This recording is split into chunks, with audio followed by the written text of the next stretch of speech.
ఇప్పుడు నేను ఒక అప్పారావు గారు పెద్దలు వారికి హ్మ్. అనుభవం ఉన్నది. వారు నిష్పక్షపాతంగానే మాట్లాడతారు.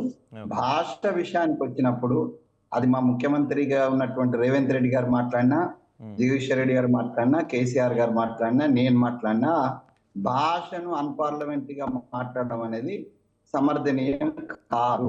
ఓకే. అది మా పార్టీ పరంగా మేమెప్పుడు గూడా సపోర్ట్ చేయము. హ్మ్. మా పార్టీలో ఎవరైతే అట్లా మాట్లాడుతున్నారో వాళ్ళని గూడా టంగ్ కంట్రోల్ జేసుకోమనే చెప్తాము. దాంట్లో రెండో ఆలోచన లేదు. హ్మ్. నేను చాలా స్పష్టంగా పార్టీ స్టాండ్ చెప్తున్నా. ఓకే. ఇంకా రెండో విషయం జగదీశ్వర్ రెడ్డి గారి విషయానికొచ్చినంటే డైవర్షన్ అని మమ్ములు అంటున్నారు గానీ, హ్మ్. స్పీకర్ గారి మీద అటాక్ జేస్తే హ్మ్. సభా కార్యక్రమాల యొక్క వ్యవహారం అంతా గూడా పక్కకెళ్ళిపోయి, హ్మ్. ప్రజా సమస్యలు గాని, లేదా మేము జేస్తున్న సంక్షేమం గాని, హ్మ్. వాళ్ళు చేసింది గాని, లేకపోతే ఇప్పుడు జరగాల్సింది గాని చర్చకు రాకుండా ఉంటది. ఇప్పుడు టీఆర్ఎస్ దగ్గర వాళ్ళ వాదనకు బలం లేదు. బలం ఓకే. లేనప్పుడు ఏం జేయాల్సొస్తది? హ్మ్. డైవర్షన్ పాలిటిక్స్‌లో ఈ దేశంలో మోడీ గారు ఫస్ట్ ఉంటే, చిన్న మోడీ గారైనటువంటి కేసీఆర్ గారు సెకండ్ ఉన్నారు. ఓకే. డైవర్షన్ పాలిటిక్స్‌ను హ్మ్. వాళ్ళని చూసి నేర్చుకోవాలి మనం. ఇప్పుడు ఇంతకీ డైవర్షన్ కాదు, పాలిటిక్స్ మీరు ఇంకో కొత్త పాయింట్ తీశారు. ఇప్పుడు ఇంతకీ మోడీ, చిన్న మోడీ రేవంత్ రెడ్డా? కేసీఆరా? కేసీఆరే. కేసీఆరేనా? కేసీఆర్ ఎప్పుడో ఓకే. చెప్పిన కదా! ఆ! రా రాహుల్ గాంధీ గారు ఎప్పుడో చెప్పినారు కదా! హ్మ్. నిర్మల్ సభలో చెప్పినారు. పెద్ద హ్మ్. మోడీ, చిన్న మోడీ. ఓకే. సో, కాబట్టి కేసీఆర్ గారిని మించిన డైవర్షన్ పాలిటీషియన్ ఉన్నాడా ఈ రాష్ట్రంలో? హ్మ్. ఈ రాష్ట్రంలో డైవర్షన్ పాలిటిక్స్‌కి పెట్టింది పేరు తప్పనిసరిగా కేసీఆర్ గారే. కేసీఆర్ గారి పార్టీనే. ఓకే. సో, ఇవాళ గూడా డైవర్షన్ అని మమ్మల్ని అంటున్నారు. హ్మ్. కాదు. హ్మ్. డైవర్షన్ అనేటువంటిది ప్రతిపక్షం తీసుకొచ్చినటువంటి అంశం. హ్మ్. మాట్లాడడానికి అంశం లేకుండా ఇప్పుడు వారు పాపారావు గారు చెప్పిన దాన్ని గాని, విజయ్ గారు చెప్పింది గాని నేను ఆహ్వానిస్తున్నా. ఏందనంటే హ్మ్. పార్టీ ప్రభుత్వం నడుస్తున్నాడు. ప్రభుత్వం నుంచి వచ్చినటువంటి ఏదైతే ప్రపోజల్స్ ఉంటాయో వాటి మీద తప్పనిసరిగా విమర్శించడానికి, లేకపోతే నిలదీయడానికి, దాన్ని ఎక్స్‌ప్లెయిన్ జేయడానికి ప్రతిపక్షానికి సంపూర్ణమైనటువంటి అధికారం ఉన్నది. లేకపోతే ప్రతిపక్షం ఎందుకు మరి? ప్రజాస్వామ్యం ఎందుకు? ఓకే.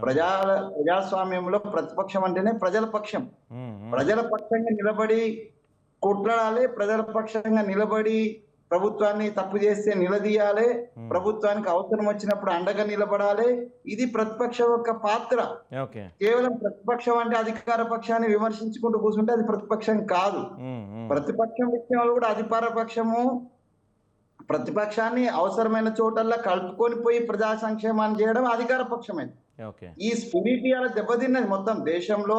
హ్మ్. మన రాష్ట్రమే కాదు దేశవ్యాప్తంగా దెబ్బతిని ఉన్నది స్పిరిట్. ఓకే. ఇక్కడ కూడా దెబ్బతిని ఉన్నది నేను కాదని అంటలేను. హ్మ్. సో దీంట్లో అధికార, ప్రతిపక్షం 2 వైపు నుంచి తప్పులుంటాయి. కానీ ప్రజాస్వామిక వాదులైన వాళ్ళు, పెద్దలు, అనలిస్ట్‌లు కావచ్చు, లేకపోతే ప్రజాస్వామ్యంలో సోషల్ ఆర్గనైజేషన్స్ ఉన్న వాళ్ళు వీళ్ళందరూ కూడా దీన్ని కరెక్ట్ చేయాల. ఓకే. పార్టీలో మాలాంటి వాళ్ళం పార్టీలో ఉన్నటువంటి మాలాంటి వాళ్ళం కూడా కరెక్ట్ చేస్తాం. ఎందుకంటే మాకేం శషబిషలు లేవు. ఓకే. మేము పార్టీ లైన్‌లో ఉన్నాం. మేమెవరో రేవంత్ రెడ్డి గారి గ్రూప్ కాదు, లేకపోతే ఉత్తమ్ రెడ్డి గారి గ్రూప్ కాదు, లేకపోతే బట్టి విక్రమార్క గారి గ్రూప్ కాదు. Hours is the group of the party. Party నిలబడాలని కోరుకుంటున్నాం. ఓకే. కాబట్టి పార్టీ పక్షాన హ్మ్. ఇలా ప్రసాద్ గారు, నేను జగదీష్ గారి మాటతోటి నేను ఏకీభవిస్తున్నా. ప్రసాద్ గారు, గడ్డం ప్రసాద్ గారు మాననీయులు, పూజ్యులైనటువంటి స్పీకర్ గారు అందరికి సంబంధించిన వాళ్ళు. అందరికి సంబంధించిన వాళ్ళను హ్మ్. నేనేమంటున్నంటే హ్మ్. పాపారావు గారు హ్మ్. మొత్తం స్టడీ చేస్తుంటారు. ఓకే. విజయ్ అన్న గూడా స్టడీలో ఉంటాడు. నేనేమంటానంటే హ్మ్. గత 2 ఆహ్, సెషన్స్‌లో స్పీకర్‌గా మధుసూదనాచారి గారున్నారు. తర్వాత పోచారం శ్రీనివాసరెడ్డి గారు. హ్మ్. ఎప్పుడైనా ఏ సభ్యుడైనా అధికార ప్రతిపక్ష సభ్యుడు ఓకే. నువ్వని ఉపయోగించినటువంటి సందర్భం ఉన్నదా సార్? హ్మ్. సమర్థించుకుంటున్నాం. సరే, హ్మ్. నేను హ్మ్. గూడా తెలంగాణ ఉద్యమంలో ఉన్నవాడిని. తెలంగాణ భాషలో తెలంగాణ భాషను సమర్థించినవాడిని. ఇప్పుడు గూడా సమర్థిస్తాం. కానీ పార్లమెంటు చట్టసభల్లో కూర్చున్నప్పుడు హ్మ్. దాన్ని మెయింటైన్ చేయాల్సినటువంటి అవసరం ఉన్నదనేటువంటిది నేను భావిస్తున్నా. ఓకే. మెయింటైన్ చేయకపోతే విజ్ఞతకే వదిలేద్దాం. హ్మ్. హ్మ్. దాన్ని అడ్డంగా పెట్టుకొని నేనన్నది ఆత్మీయతతోటి అన్నా, నువ్వని అని ఇంటికొచ్చినటువంటి బంధువుతోటి మాట్లాడినట్టు మాట్లాడడానికి చట్టసభలో కుదరదు. ఓకే. ఇది హ్మ్. డిస్క్రిమినేషన్ ఉంటది. ఈ డిఫరెన్స్ ను గమనించాలి పాపారావు గారితో సహా అందరు కూడా దయచేసి. ఓకే. ఏంటంటే నేను అక్కడ ఇట్లనే మాట్లాడతా, ఇక్కడ అట్లనే మాట్లాడతా అని అంటే కుదరదు. మనం అంతా చదువుకున్న వాళ్ళము, చట్టసభలకు ఎన్నికైన వాళ్ళము. జయచర్ రెడ్డి గారు కూడా బహుశా ఇంజనీరింగ్ పూర్తి చేసి హైయర్ స్టడీస్ లో ఉన్నవారు. ఉద్యమంలో మాతో పాటు మేము వారితో పాటు 20 ఏళ్ళు ఉద్యమాన్ని నడిపిన వాళ్ళు. ఒక పీడిఎస్ ఆర్గనైజేషన్ యొక్క లీడర్ గా పనిచేసి ఆయనకు విజ్ఞత లేదని నేను అంటలేను. ఆయనే కావాలని ఈ స్పీకర్ అంశాన్ని ఒక రకమైనటువంటి డైవర్షన్ తీసుకొచ్చిండు. దాంట్లో న్యాచురల్ గా పార్టీ వర్సెస్ పార్టీ అన్నట్టుగా నడుస్తుంది ఇప్పుడు.